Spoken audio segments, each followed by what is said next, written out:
paying for the wedding. That's the only way you have a future with me. If your pops is not paying for the wedding, my DMs are closed. There's nothing we can do. There's nothing we can do if your pops is not paying for the wedding. That means you come with too much baggage. You want a baggage that comes from a very soft, like talking plush. But the only way for me to know that is if your pops paying for the wedding. If your pops can't afford the wedding, that means he can't afford you. That means you're about to be a liability to me. I won't allow that. So don't even come in this direction. How? Hold on. I just had to put Do that. you agree with that? That's how it used to be. Hey, look, I didn't do that. I just want to talk about real quick. Hold on. I just want to talk about it. I just want to. Here's my thoughts. That's a good word. Huh? A trigger is a good word. Yeah. So for me, Because he literally just talks about how women ask. here's what I'm saying. Here's what I'm saying. We're seeing men talk about things we've never heard men talk about. Imagine if we heard that as young men, KP. Like a little boy, yo, don't be with a girl if her father ain't paying for the wedding. As stupid as small as that sounds, that lets you know, because I'm telling you now, I'm prepared to pay for my daughter's wedding. So I want you to be with my daughter. It ain't stupid, Ray. Huh? It ain't stupid. You say as stupid as it sounds. It ain't stupid. It's not stupid. Now, I do understand that in our black communities, we don't have, well, a lot of us ain't grew up with our fathers and blah, blah. But I will say, me as a man, if I had a daughter, I'll take care of my daughter's life until she gets married. And when she gets married, I'll pay for the So this is my point is, a lot of times black women don't have grace and they like to tell us about how they ain't our mamas and blah, blah, and all that. But when we was raised by y'all, you know what I mean? And another number that's going to trigger the room is children that grew up in single father homes does better than children that grew up in single mother homes. I can see that. No. That's numbers. You could Google it. Because fathers don't play. They do just as good as two-parent homes or better. And that's numbers. Google it if you want to. So hold on. But this brings back to what I said earlier. And I'm not going to say black women is doing a bad job or women are doing a bad job. I'm just saying if you put the numbers there, men do good job. But we as fathers get penalized. Hold So on. Deli, I got a part two to it. I want y'all to hear part two because this is another guy, different guy, saying something else that I think that us men need to hear. Listen. The families we're trying to split away from is the one where nobody got a man. You telling me you got 3 sisters, none of them got a man. Your mama ain't got a man. None of your aunties got a man. Your grandma don't got a man. Your great-grandma don't got a man. Godmother don't got a man. We're going to add the best friend to the system. Real best friend, no better fucking man. Generational curses are real. Hold on, fam. It's something there. It's some type of spirit, some negative energy. It's something around that family that is just keeping men away, and I would not be a part of it.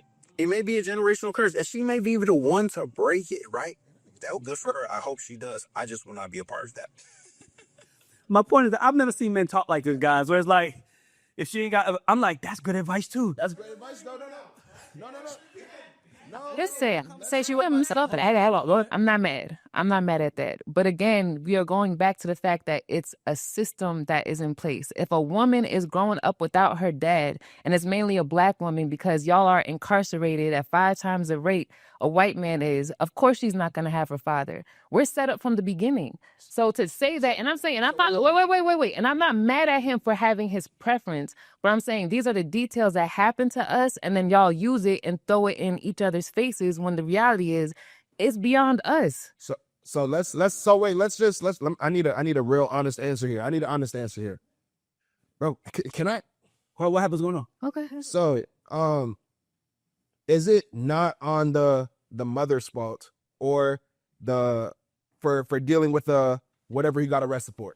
No. Is that's automatically some systematic government shit? Yes. Not the person that committed the crime. Wow. Okay, so Because there's a lot of people that are in jail that shouldn't. Are we acting like this didn't exist? I don't want to do that. And I want to do this part of it because that part of it is going down something that we can't control and we can't argue about. But that's what I'm speaking about. Go ahead, KB. That. So Mike. my point is like it's systematically you gotta acknowledge where it starts. It's not just the men's fault or the woman's fault. It's the system is set up for us to not be a unit, right? That's all I'm saying. Every program that helps means you have to be impoverished. Yep. Now they're taking the impoverished programs away. It's like it's the setup. It's like it's the lulling you to sleep. So, but let me ask you this though. I just want to ask that the programs to take the male out the house, was that only offered to black women or was that offered to all women? Because no other, because we're only the minority. Can I go back to the point I made earlier? When certain people get money, they separate themselves versus coming together. a group of people, I don't want to say who, got some money and was like, man, we making more money than y'all, blah, blah, blah, blah. It was systematically done that way. But that's what I'm saying. I went through that as a young man. It was people that said, but I had to get out of my emotions and figure out what I need to do as a man. And I'm not saying this is not against us. KP, go ahead. No, I think that's the point. It's like we got to deal with the fact that, okay, all these things happen. We got to stop blaming each other. Just deal from Where we are. That's what I'm saying. Exactly. Like, let's shift the conversation so we can help. But let's be there. Every time, KP, I will say this. Every time I put out a clip that's about black relationships and black people, 80% of the comments is telling me, shut the fuck up. We don't want your opinion. No. So here's the thing. So my thing is this. So here's how it works for me. I think as a man, like I think we was talking about this. We was watching something. As a man, the first thing that every young man should do is fix the hole in his heart. You need to fix the hole in your heart.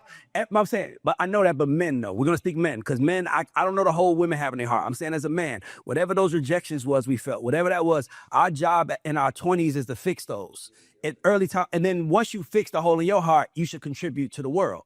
Right. And fix the world, right? So what I'm saying is, but I fixed the hole in my heart. It was hard as fuck, KP. It was hard. There was a lot of change I had to be, and I'm telling my people how hard it is, and instead of them saying, damn, we're gonna listen, I'm saying, shut up. So for me, it almost feels like there's no hope for us. Now the last clip that went viral, where you talk about black women stop making them baby mamas, like that went viral, and everybody in the comments is saying 100%, you're right, Ray, you're right. I had to click and say black women. I don't remember that. Yeah, and YouTube. On YouTube. Yeah. I'm talking on Instagram. YouTube is a different world. I'm talking on Instagram. No, Instagram, but that's the thing. Instagram has people that just say shit. They're the same people that you actually have a conversation with and be like, I was just talking shit, Ray. I just wanted a reaction. Like, we can't use that and hold it. Can I tell you something? You know who else says that? Bullies at school. I'm just fucking with you. Yeah, so we gotta... But we stopping that. It's like, you see what I'm trying to say? It's like, my point was, what Rocky just said was, man, you can't get in the weeds of the comments and shit. You got to go with what's on your heart. And that's what I've been doing. And you to feel the whole. The whole is what I'm saying, but that's what I've been doing. I'm like but I'm trying to tell you what needs to be heard. Like, only reason why I'm like this, because my mother was a man. My mother wasn't a woman. My mother told me, like, I beat your ass. My mother punched me like a man. Like, I'll fuck you up in here. I was scared to death of her. So I didn't get in no trouble, because my mother was the type of woman that walk on the back of her. You know them women that walk on the back of their shoes? When they walk into school, they don't give a fuck what they got on. That was my mother. She'll come to school and embarrass me and whip my ass. I'm going to be good. I just want to say, though, overall, I don't think overall we're oppressed. Even when we were not oppressed, we wasn't. Like, I don't know if you ever heard the story of how Cadillac got saved. You know, in the Great Depression, our money didn't get affected. They never told us that. But the black community didn't get affected. You want to know why? Because our money couldn't go in the bank. So we didn't have a problem. It never affected us. You know, Cadillac got saved because black people saved it. You want to know what? Their money got affected. People, they couldn't buy cars, but guess what? We was buying them at $400 above the market price. They opened it up so black people could buy, and they went up like 70%. That's how you got black people on the design team. That's all that. So another part of it is, sometimes you read the history they taught us, and you got to understand that, some of it didn't even include us. They wanted, integration kind of started, they needed our dollar. Can I say something? Like, we had money. But you said something. You just said that we are oppressed, right? So I want to say something. It's important. And even though it's important to say this. That is what young black men in single households are hearing. We're oppressed. The system is against us. They're hearing that from their mothers, who, by the way, are speaking like how women would. And my whole life, KP, my mother made me feel like a victim. Like, get on welfare, smile for the camera. You got to be good. They're going to give you money. And I'm like, I hated that shit. Yeah, but no, let me finish, because fuck that. Let me talk. I hated that shit. I hate making me feel like somebody coming to fucking save us. I hate me feel like the system's against us. When I disconnected from that thought process, that's what I'm about to say. And I went and I said, I'm going to act like there's nothing stopping me. Nothing stopped me. And what I'm trying to say is, someone that did it, you can't say, well, that's you. Well, it could have been, it was only me because I tried. Yeah. How many niggas it wasn't because they didn't try? Yep. So what I'm saying is, we got to stop that we oppress conversation, because we are not to. But it's being that it's not. I think don't get so caught in the people who don't do it and don't lead. You just got to lead. Like, that's the whole point. It's like, it's never been a gang of leaders.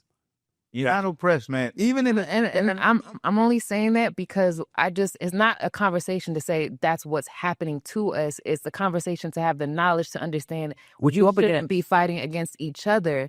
This is what's going on. So how do we move around that? Like, and that's I agree with you. But that family construct, is what That's how we get around. create how we get around. We put the family first. You got to put the We put the family first. That means, like I said, I say this on the show. When a man leaves his family, every man is like, nigga, you better go home. What they doing, Goodfellas? You got to go home. We need you, because men understand that is your foundation. And if your foundation ain't right, you're gonna eventually fall off. When a woman leaves her house, they're like, girl, I'm glad you chose you. And we got to stop. Not serious. We got to stop that. It's like, we got to stop making people choose themselves.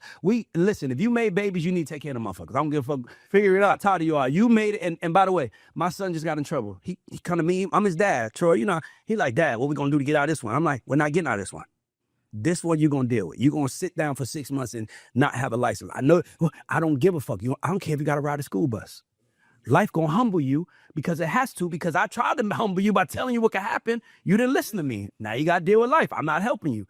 That's what fathers, meanwhile, his mom, don't get me wrong, me and his mother's like, damn, I have to do this tomorrow because he's a good kid. But it's like, if I don't teach him the hard lesson in the house, The thing is, if you don't got to build it. the world will. you won't have to ever think about it no more. If every time you do something, you get out of it and you recognize that's how my life goes, you just keep doing more shit. Exactly. And that's why but I know that as a father, I have to stop it. And he could say, they was fucking me because I was a blood kid. I don't give a fuck.